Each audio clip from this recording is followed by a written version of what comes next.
কবে বিয়ে করবেন জানালেন পূজা চেরি।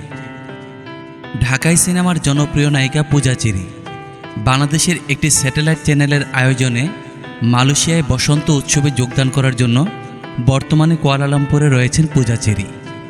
বিয়ে প্রসঙ্গে তিনি বলেছেন, বিয়ে করলেই তো সব শেষ, আগে নিজেকে সেটেল করি, তারপর বিয়ে নিয়ে ভাবা যাবে।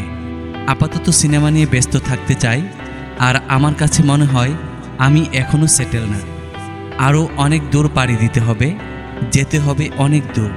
বহুদূর না গিয়ে বিয়েটা করে ফেললে মাঝপথেই আটকে গেলাম। গত শনিবার 15 ফেব্রুয়ারি রাতে মালয়েশিয়ায় গণমাধ্যম কর্মীদের সঙ্গে নিজের কেরিয়ার, ব্যক্তিগত জীবন নিয়ে আলাপকালে একথা বলেন তিনি। এদিন অভিনয়ের শুরুর গল্পটা সম্পর্কে জানতে চাইলে পূজা চেরি বলেন, ছোটবেলায় বিভিন্ন সিনেমায় বাচ্চাদের ডায়লগ দেখে আয়নার সামনে গিয়ে বারবার বলতাম। তখন আমার মা বলতো ও কিছু একটা হবে। তখন আসলে কেউ জানতো না যে আমি চলচ্চিত্রে কাজ করব। শৈশবটা ওইরকমই কেটেছে, আর কিশোরী হওয়ার পর তো শিশু শিল্পী হিসেবে জার্নিটা শুরু, আর এখন নায়িকা। এদিন সিনেমায় নায়িকা হওয়া নিয়ে তিনি বলেন, আমি যতগুলো কাজ করেছি প্রত্যেকটা কাজই আমার কাছে অনেক প্রিয়, তবে আলাদা করে বলতে গেলে পোড়ামন 2-এর কথা বলতে পারি।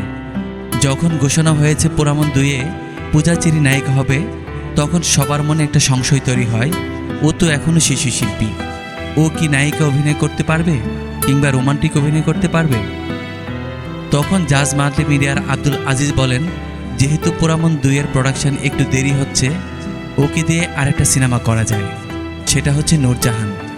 ভারতের রাজ চক্রবর্তীর নির্মাণে যৌথ প্রযোজনার সিনেমা ছিল এটি। এই সিনেমা দিয়েই আমার নায়িকা হিসেবে জার্নিটা শুরু। নায়িকা হিসেবে আমার 10-12টা সিনেমা মুক্তি পেয়েছে।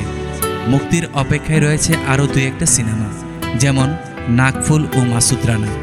এছাড়া সামনে অনেক বড় একটা সারপ্রাইজ আসছে, এটা আপনাদের সবাইকে জানিয়ে দেওয়া হবে বলেও যোগ করেন তিনি।